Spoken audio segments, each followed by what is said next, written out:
of what we're doing for this coming study. You know, it's the book of Galatians, that much you know. Pastor is actually writing the lessons. He wanted to do that. So I wasn't going to argue with him. I've got the books. I was all ready to go. The only challenge that we're going to have is because of his schedule.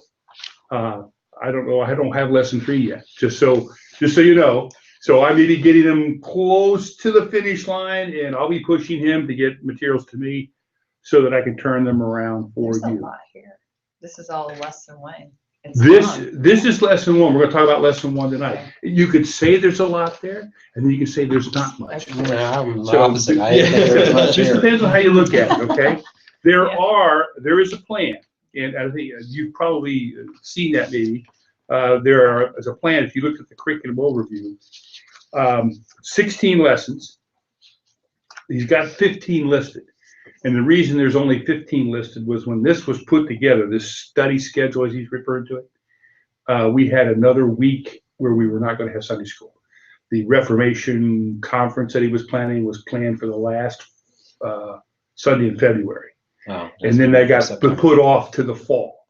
And I think Oh. largely because of the people that he was inviting, their schedules and so forth. So we're going to have that. So we will Okay. have Sunday school that week, and what he said we would do, and I don't know where he will do it, but he'll probably subdivide one of these lessons Okay. into 2.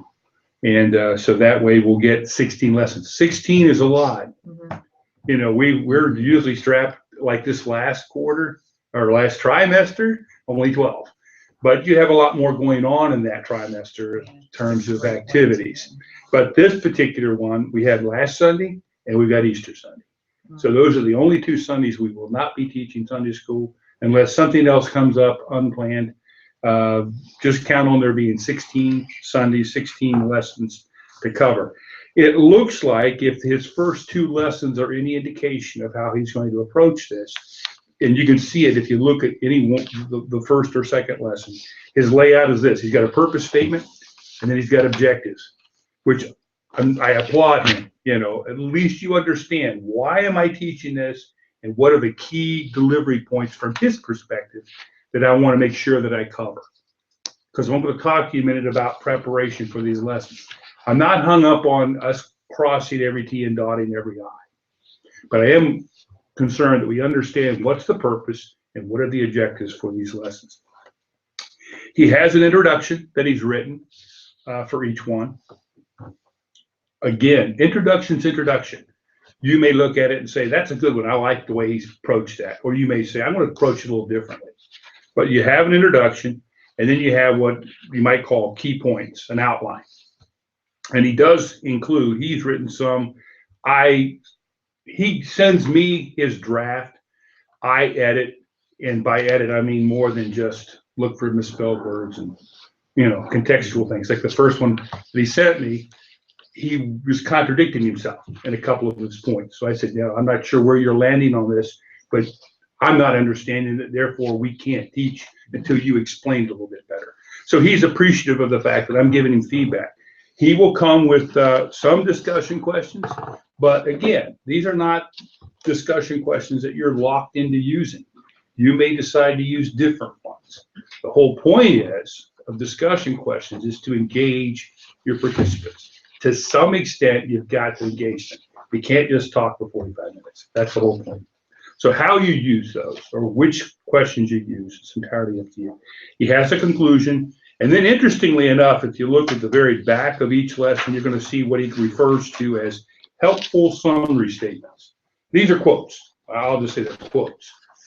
And they are not, what's the word I want? This is not like I've got to cover every one of these. This is like just stuff over here that I can pull from. I may want to use one of these maybe up front as opposed to a summary statement, okay? So again, read those. If you don't have to use them, if you want to use them, you don't have to use all of them. But they're there for your benefit. Again, I think what he's done a good job of is providing us with content, different types of content that we can leverage. But that's going to be, looks like, his basic approach or basic design to each lesson. Again, I pointed out the fact that, we got 16 weeks. He puts down here on his curriculum overview there was 2 words that I noted in his intent statement at the bottom of his curriculum overview. One is pointing out the fact how the book relates to our individual lives. Very important. And he wants it to be devotional or practical. I think the word practical. Relates and practical are the 2 operative words. So as you prepare, I certainly want to challenge you to think in terms of what's the application of this? It's easy, even as you look at the first lesson, to get the big picture. I get what the lesson's all about, okay? And for us, and many of our people, it's not a struggle. We understand the principle of justification by faith. But I think it's important then to draw the importance of that into the present day. Now, this is what prompted it. We're going to look at that. This is why it came about, but it's important in that it's in Scripture. It's part of the canon. It's for us too. So how is it for us? So how does it relate? How is it practical? Okay, pay particular attention to that. Any comments or questions so far? Okay, again, some of this I cover every time we start a series, so you've heard it, but I think it's worth repeating. From a preparation standpoint, as I've done in the past, and I will continue to do, we'll provide you with this outline, okay? Provide you with this would be in essence a completed outline, something that you could use as a handout if you wanted to. Okay. You're going to get another handout that could be used in context of the class if you want to use it as such, for people to fill in blanks. And as I do with all of those blanks that are on the handout, if you go to the slides, if you use the visuals, the words that fill in the blanks are emboldened, they're underlined, they're italicized, they're easy to find, because the slides and the handouts mirror one another. But you will get visuals, you'll get handouts.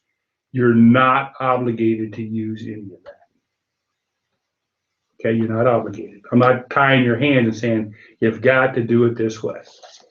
Okay, they're there though, because as I've worked with different teachers from time to time, some appreciate it, some leverage it, some don't. And I just want to be here's as much as I can give you, but you've got to make it your own, okay? So you can study either the completed handout or the visuals. They're just the visuals. They're just 2 different formats of the same thing, okay?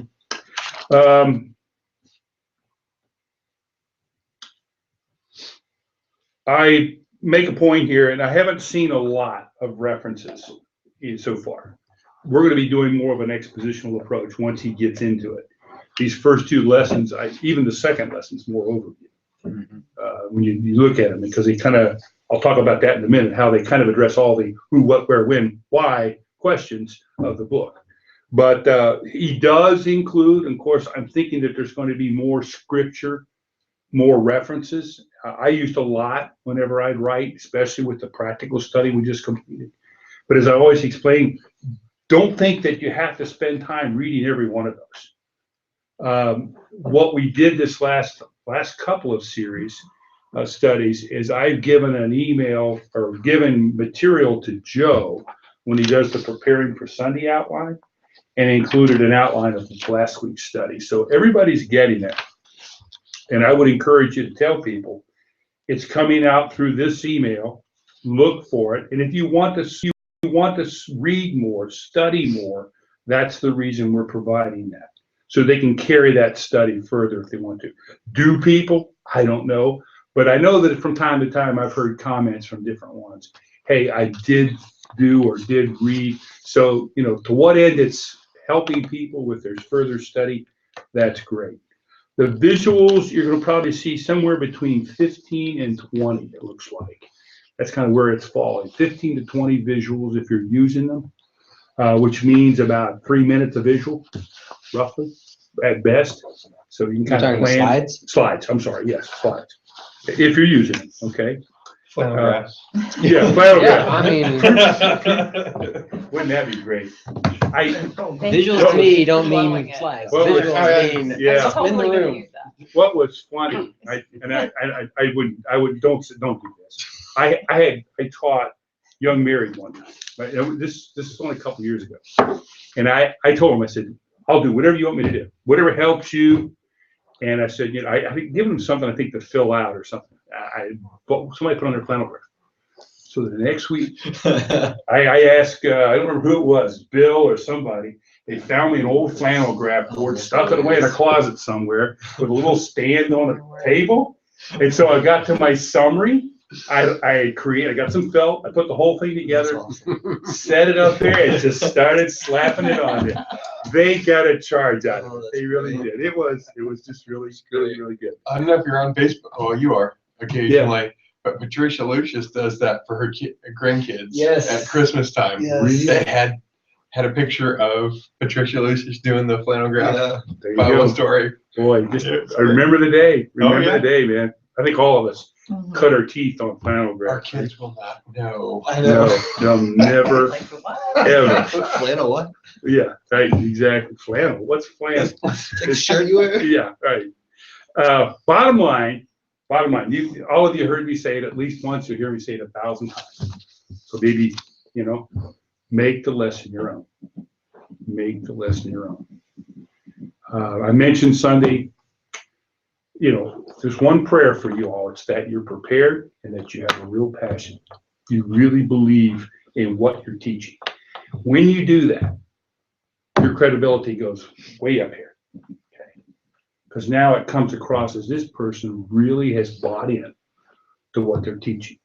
And that's what comes across, and that's what influences people to think about what it is that you're teaching. So make it your own. I talked to, I remember it was last time or sometime back up the road, and if I'm repeating myself, if you've heard this, forgive me. There's a place in West Virginia called Hawks Nest. If you leave Charleston, the state capital, drive east on Route 60. It's just a 2-lane road that winds like this, okay? And you come around a corner and there's a little sign right here that says Hawks Nest. And you'll see a little place to pull off, a couple dozen parking spaces over here, and across the road on this side are some picnic tables and a little clearing. Park here and walk that way down a path. And you'll come to this, they've built like a stone and concrete, looks like a big nest, okay? And you stand there and you're looking out for miles and miles across this big valley with this big river running right through it. It is absolutely gorgeous, breathtaking to see it in the fall, to see it early in the morning when the fog is still setting down there. And then to watch hawks just sitting up there, gliding along on those updrafts. It is just breathtaking. And it's one of those things, you wouldn't know it was there, but once you stumble on it, once you see it, it's really something. It grabs your attention.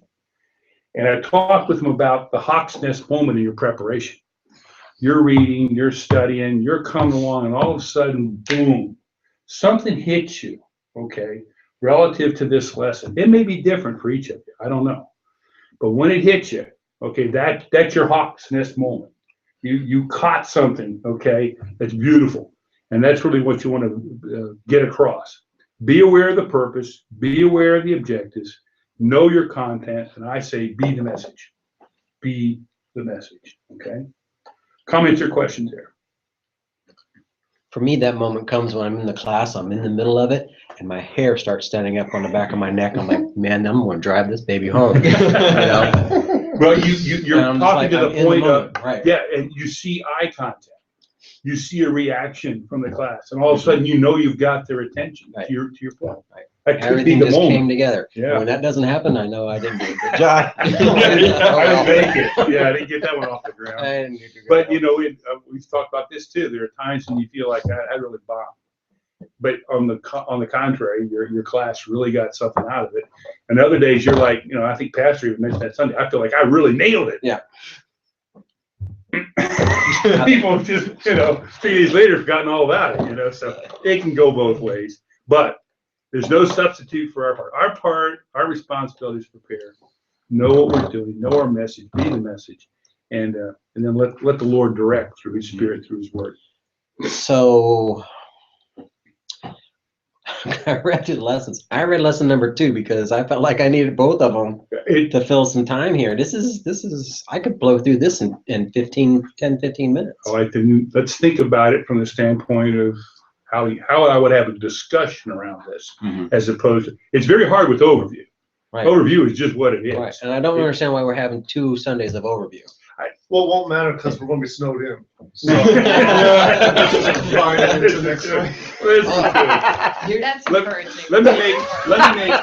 Let me make one more comment before I forget it, and I will send this out in my email. I will send you an email, and I've been trying to send my notes, if it's any help, but I don't think it's that much difference between what I'm giving you and what you've come up with. But vacations or absences for any reason, if you know for certain dates that because of work and, okay, The good. ones that are circled. Yeah, okay. Wow, are you even here? Wow. No, these are the, no. There's these only are the- three. There's only 3 that I'm not There's gonna only be here. Three. But there's I'm three. impressed that you already have it done. Wow. I have made arrangements for every trimester to have the coverage. So we'll work this out. Just let me know though. The sooner the better. Sickness is something you can't plan for. And typically, if I know even a week out, I can make I'm arrangements. gonna be sick next week. But but you know how many times I've gotten an email like it's Sunday morning and Yeah. I look at that and go, okay, well, Joe, here, I just forwarded to Joe. Joe just announced this class goes somewhere else, because teacher's not here and there's no way, not even myself, can I step into that situation and cover. So, How long does it go to? When does the trimester end? end of April, April. all through April, Wow. through April. Right, there's Yes. 5 Sundays and, no. Yeah, there's a 5 Sunday month. No, which one's I think this is a April's 5 got Sunday month. 5. And maybe there's 2 of them then. There could be. Which is interesting because Yeah, there's one in January. every quarter. There's one in every quarter. And these just happen to be the first months of each quarter. So you're gonna have 2 5 months. The last time I filled in for somebody, they were doing the, blanking. They were doing the Pentateuch, what are they doing? Yeah, Like, okay. And so I'm like, oh my word, they have a whole entire book Book, for one Sunday. I mean, so you Yeah. go from That one is extreme to the Leviticus. other. That, It but she You was got 2 glad. That hours was the to It work. was like, That was- it was like It was- Exodus. And I was like, Exodus. learned our lesson on that one. That was, I said, never again will I do a study like that. That Oh, my was word. insanity. That, yeah, That talking about was- there a lot was- of material. Bill, the one thing that I draw from this book and James as well, which are very similar, is contrasting it to the way that the people of Israel had lived for the last thousands of years, hundreds of years, whatever, to now they're looking at this completely new religion, if you will, this completely new teaching, and they're coming into it and they're being transformed, and these people are coming out who are teaching, and what in the world is going on, and so and maybe provide just a little bit of background. Maybe there's some things there you can kind of draw on to fill in some. Well, let's Right. talk about it. Let's walk through it. I welcome your input, welcome your ideas. As I pointed out, lesson 1 and lesson 2, and I don't, again, if you go back and look at his outline, that's just basically the way he's put it together. These are both overview, and they could have been, I guess, Could to read some the extent. Magna Carta. We Just could. saying. Yeah. Bill time. But you know what's interesting about that? I was thinking about that and I read that. I thought, that's a great statement.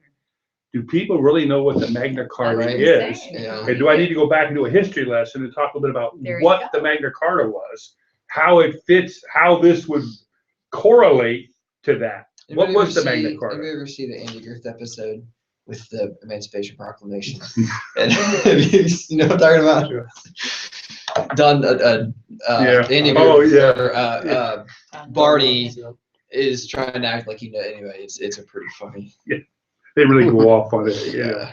But at any rate, this lesson it starts out with the who. Okay, who are the players? Basically, I think he refers to it the cast. Yeah, I like that. The cast of characters. And then he gets into the plot, the crisis. I thought about it, instead of solution, maybe better resolution. But at any rate, the main point that's the why. You're gonna see the who and the why here. Maybe to some extent what prompted what prompted it. Lesson 2 is really a revisit to the who. because you're gonna have to decide whether it's the North or the South Galatian churches. And, you know, that dictates the when. The lesson 2 is really about the when. Establishing when was this written, and he ties this book back to Acts 15 in particular, but he ties it back to that. So by the end of the lessons, we'll cover from a high level all these basic questions: who, what, where, when. I don't know if how's in there or not, but at any rate, at least the W questions, okay? So that's the intent, I think. I'm anticipating that lesson 3 will get us more into the expositional, if I'm reading this right. If you'll notice in his outline, his overview, he doesn't list, he flips, I guess, to whatever extent, 3 and 4. He's flipped the verses. So lesson 3 actually looks at verses 13 to 24 of chapter 1, and which is Paul's divine appointment. And then he goes back and covers the first 12 verses in the 4th lesson.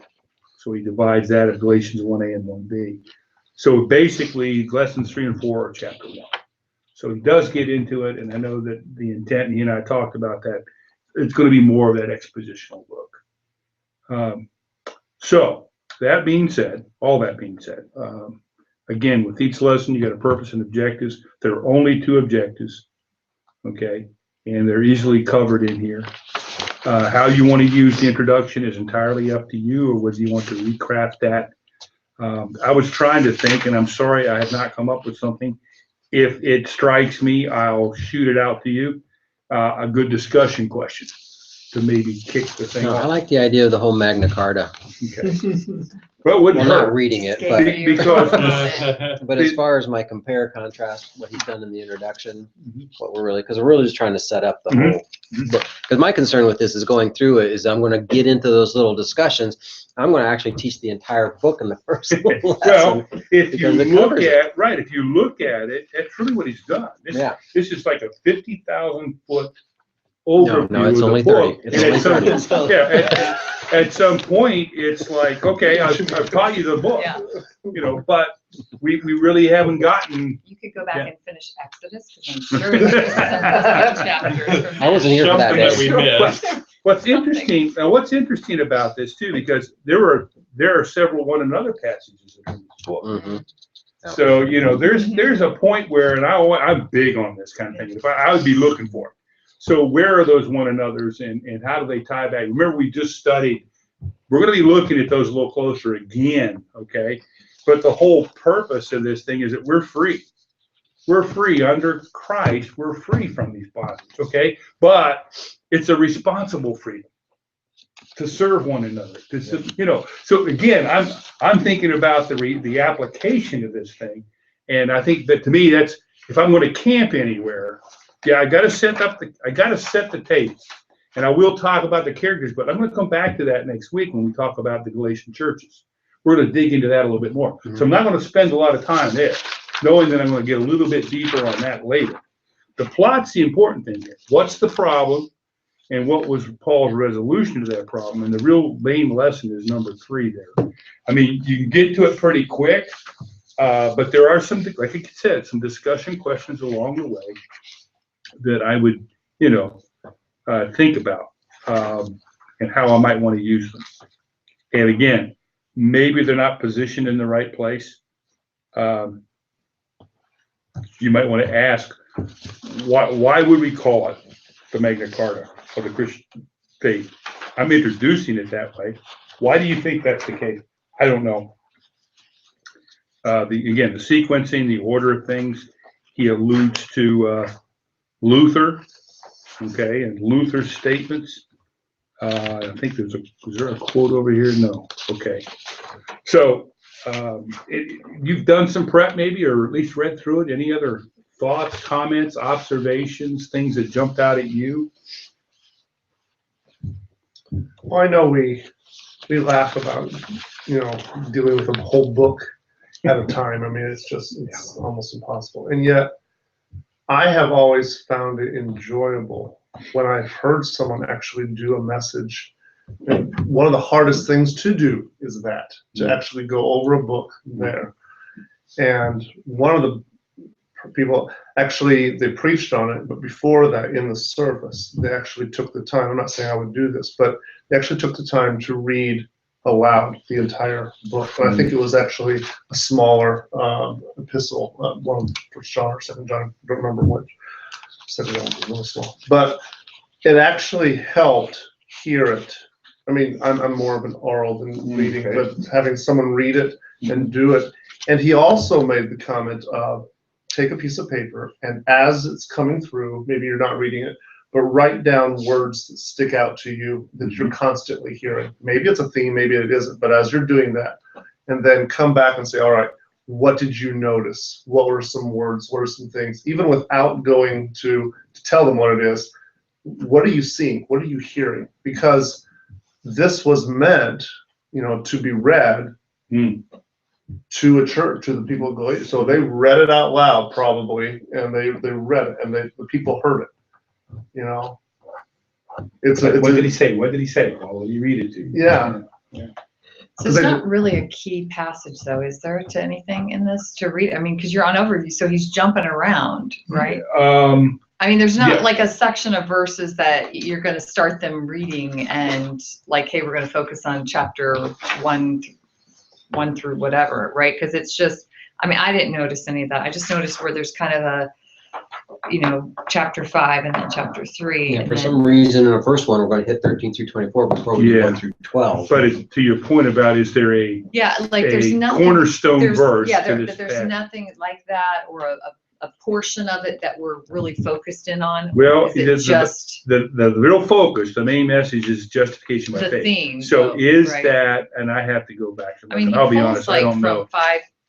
Is there a verse that, 7, there is a section, because I was looking at it too, and I gave him an outline. Let me see if there's, It seemed like there was just like 5:7 talks about the beginning where the Galatians were doing well, and then it kind of the crisis and the solution. But it's jumping around from. For what it's worth, I have the key verse for Galatians in my study in Galatians 5:1. It says, stand fast therefore in the liberty wherewith Christ has made us free, and not be entangled again with the yoke of bondage. okay. Which For verse what was it's that? 5:1. Did you Google that or did you No, get no, special that's- privilege? Hey Siri. Hey, Hey, Siri. Siri. What's the key word? Galatians. I didn't know that. I mean, No, you had no. a special teacher, right? No, that's You know what good. you learn in Bible college? Is that how- Yeah, Yeah. Siri is a theologian. Siri. Somebody talking while I'm trying to read the scripture. It's always. I'm sorry, I didn't get that. It's all right. Sorry. Okay. Wait, wasn't that Bill while he was reading It's- scripture? I think the overview is hard that? for me Was because somebody using I Yeah, never yeah. read while you the were? Siri said, "I didn't overview get or that." introductions on any book that I'm the really bad reader where I start into it and then I might go to the center and I might even go to the end and go back, but I never do the overview or introduction. I'm not that detailed of a reader. Interesting. I'm like a high flying one, so it's hard for me. It is hard for me too, like Bill, to do 2 weeks of overview because I want to like jump into You want to it. get into the meat? I want to jump into the first chapter and Mhm. start pulling that apart. Mhm. So I love, and could this we is do just it in me, 14? but I love can. finding context behind things, and that's probably just my own little Mhm. niche. Mhm. But for me, when I've been going over this, and I've started to pull out my atlases and my historical books, and I just think there's a really neat opportunity to find the social context of Galatians, the physical, geographical context of what's going on in this world. What are these people dealing with? When this letter hits them, what makes it unique? Well, I think to your point, why did this problem come up? Mm-hmm. Why were they pulled, influenced by this group of people known as the Judaizers? Why did they have so much pull, so much influence? Why did they cave? Why did they, put yourself in their shoes? What was going on? And you can talk about culture, you can talk about any number of things. It was Lack of knowledge. lack of knowledge. Yeah, it's not like they had 20, they went to Bible college and they had 20 years of, they're leaders. If you think about it, this was a startup church and somebody was put in charge when after they were started, and they didn't really have a lot of depth. I mean, there's, again, great discussion. A good discussion you can have is why did this come about? I was going in the same direction, but that seems to be more lesson 2 because he talks more about the timeline and about this falling in between, right in the middle of Acts, because it's between his first mission journey and his second mission journey, which is about what, a 15, 16-year time span, if I read that correctly. I don't know. Between his first journey and his second. Something like that. So, because he talks about here whether or not this was written before the Jerusalem Council, Right. which is later in Acts 15, Mhm. right? Because he doesn't, anyway. So I was kind of on that, but now, this first part, the character stuff like that, is more. I was going to go that direction, but then I found myself. I said, well, wait, I better read lesson 2 because this is more. This is gonna really jump into 2. I think one of the challenges we have, and I've always felt that way, especially in this church, is, it's not like we've only been around for 5 years. We have, Pastor and I have talked about that. We've got a lot of people that have studied for a lot of white collar, been to Bible college. There's a long history of good Bible teaching and so forth. So their That's why I knowledge, base my lessons on it. Somebody else is going to come in here. so their knowledge is, it's not like, I'm almost inclined to say that I would preface just an idea, but I would, instead of me telling you who the players are, you tell me who the players are. That works so much better with this group. When you think of the cast, who are the players in this thing? Based on what you've heard, based on what you've studied, let's talk about the players in this thing. Okay. I mean, everybody knows Paul wrote it. Okay. And so on and so forth. Well, they will by the end of class. Yeah. In his own hand. Yeah. But I'm saying, maybe you need to just throw it out there I and agree. tease it a little bit and ask them to tell you. Right. But what do we know about Paul? So on and so forth. I see flannel graph. Oh, there you We go. have Judaizing. There's this There we spinning cutout that has lots of people. It can be used for Israelites, it can be used for Philistines, it can be used for Judaizers. It can be all the same. And, as kids, we never said, well, He looks all like Moses. You never got it till we started to use it. Wait a second. I've seen him before. I've seen you before. At any rate, well, we digress. So yeah, the approach can be multifaceted. It really can be. And I know what you're saying, and I think there's a propensity to want to get to 2 when you're doing this. But again, I'm comfortable saying to a class, hey, we're going to get into that next week. Hold that thought. Great question or great point. Hold that thought. Be back next week because we're going to get into that a little bit more. I want to save that till then. No. It was helpful having 2, knowing that this was the next lesson. Because if I didn't have this, I would have already gone there. That's why I in this said it lesson. to you, because I said, you've got to have this. You've got to see how these are connected. It's basically, I'm laying it out for you in lesson 1, but I want to back up for a second and go back to this one issue, which really drives the when. When was the book written? Okay, that helped, because there's a big controversy about that. I picked up several books, and I've done some reading, and I saw different views on that. And the first thing Pastor and I talked about it when he was writing, I said, okay, where are you going to land on this? Now, maybe I influenced him, I don't know, into making that a separate lesson, but I don't think so. I think it was his intent all along, because when we first met, he already had this outline done. But there we go. So I think the challenge for you basically is how to make it interactive or make it interesting. I don't know which word I want to use. I think the more interactive you can make it, the more you can, of course, keep people engaged, keep their minds engaged, keep them in the room. Well, you bring up a good point, Tom, is who our audience, who we're teaching, because especially the adult classes and the ladies classes especially. You've got some hardcore people in there. They have a lot of prayer requests, and we do Yes, they cookie do. time. Oh, So that well, does take no, up- we skip all that part. We do. But No, but you What? control that. I do control it. I leave it up there. They can, no, the women are free to come and go. But is the lesson, if we're planning the lesson to where there's involvement and the folks, as you can see they're on the edge of their seat and they're wanting to throw something out, and I'm like, Uh-huh. because So they'll finally say, any questions? Like, well, what about this? I'm like, well, what about it? You got something on your mind, bring it up. But if you already beat them to the chase, say, okay, this is, like you said, all right, Galatians, who wrote it? Just start with that, right? Just throw it out there. So who are the I'm players? doing in the this? Magna Carta thing. I'm doing I think that. you should. I'm doing I think it'd be great. That's your hawk moment that I I mean, made. There. And you dress in the moment. Like Yeah, 13th yeah. century. Oh, Totally. don't tempt me. Yeah, here you go. Don't tempt me. Just gotta find Any a other hat. thought? Yeah. Any other thought? I'm not exactly Sword. sure my seventh graders are going to know strong Magna Carta information. They might. They might know more than some of the They adults. absolutely That's- might. Uh-huh. See, where do they study? They're in Georgia history, Georgia though, history in that seventh I'll never grade, forget yeah. when I was in 5th grade, we took a tour of DC and we went to the National Archives and they had a copy of the Magna Carta on display. That particular week we happened to be there. And so I always remember the Magna Carta because I Mhm. got to see it was a copy of it, but Mhm. Yeah.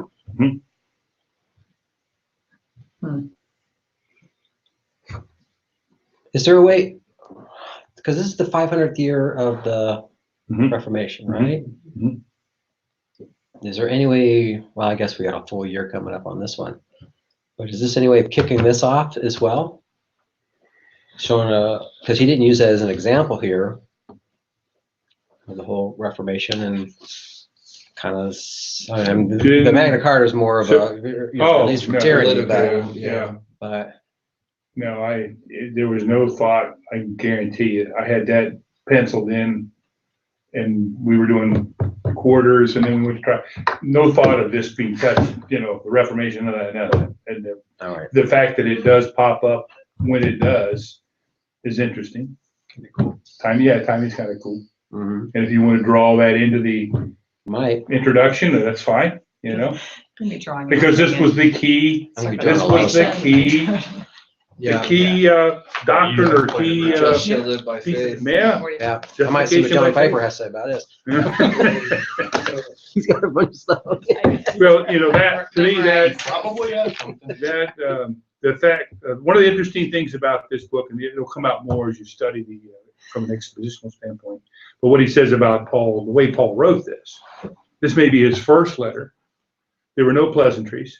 He jumped right in, both feet first, no blessings to you.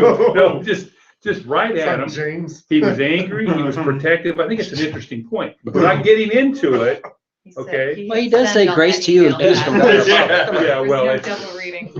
so, No but retracting. he saw a problem and he went after that problem. And as he points out here, he talks about that, he warns against those who oppose him in every single chapter. I mean, it was just constant bombardment, No, I mean, the best verse right here in 1:6, I am 1:6, amazed that you yes. are so quickly deserted. I am amazed. Yeah. I But can see, him. but He's using understand, their Put that in the name. modern vernacular. yeah, That's right. but see. Dude, what are you thinking? Yeah. But considering that he established the church, That's a he good point. taught them, and now, did I miss something here? Did I fail as a teacher? He's taking it very personal, Mhm. so Oh, that's it's an interesting point, and these are the kind of things that I would dare say that you might want to bring out. Why would Paul be so angry? Why would he be so protective? Well, think about it for a minute and kind of let your class kind of. Well, I think it's interesting how the false brethren, and then he leads into Cephas. I'm like, there's some unfinished Well, business there. But I think, The source of the. One more thing. Mhm. I think the key point then is still that main lesson. When we talk about this, and you're gonna see this played out, typically in the first lesson, I'm gonna kind of go over the series.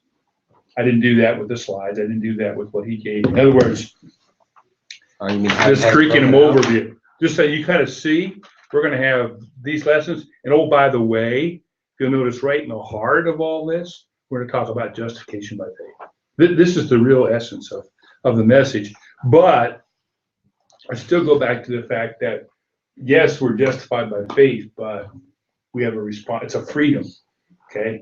But it's a responsible freedom to serve. I keep bringing this back to relevancy, to practical application. What does it mean to be justified by faith, but what does that mean day to day in my life and how I interact with others? There's an important lesson here.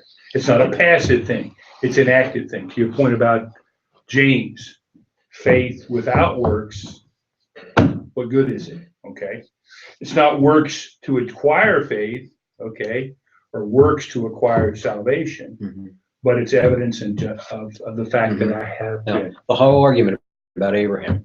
Yes, exactly. And he gets into that quite a bit. Again, without letting the cat out of the bag, we're going to go down this path. And I want you to think about maybe all I want to do is say, hey, so that's the case of my faith.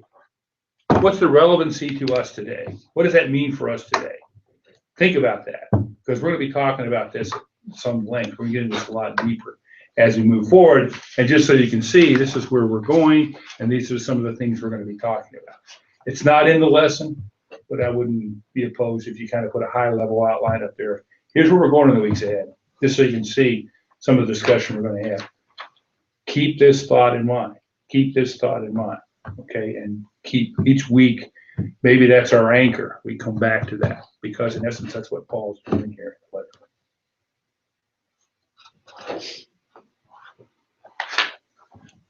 Any other thoughts? What time is it? Okay, good. About 10 to 8.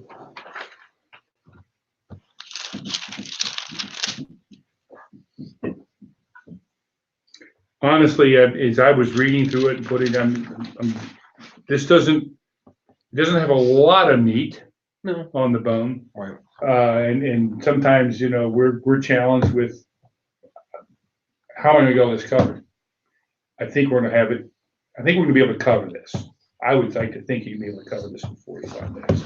No, without this sweating discussion has bullets. helped, because when I came in here, I'm like, oh, I need some help with that. Discussion is where it's going to happen, and I would be looking at that, and not necessarily with every question here, but in some way engaging people, asking questions.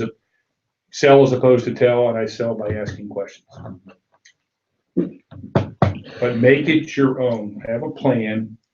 Be prepared to engage your people. I was very encouraged, and I still haven't gone back and looked at those Sunday school figures, but our attendance was up 13% growth. I'm encouraged by that. So I'm hoping that we're doing something and we're starting to see the impact of that. And, People still- finally figuring out, oh, wait, Sunday school's after church. Well, it is right now. Change takes- It is right now.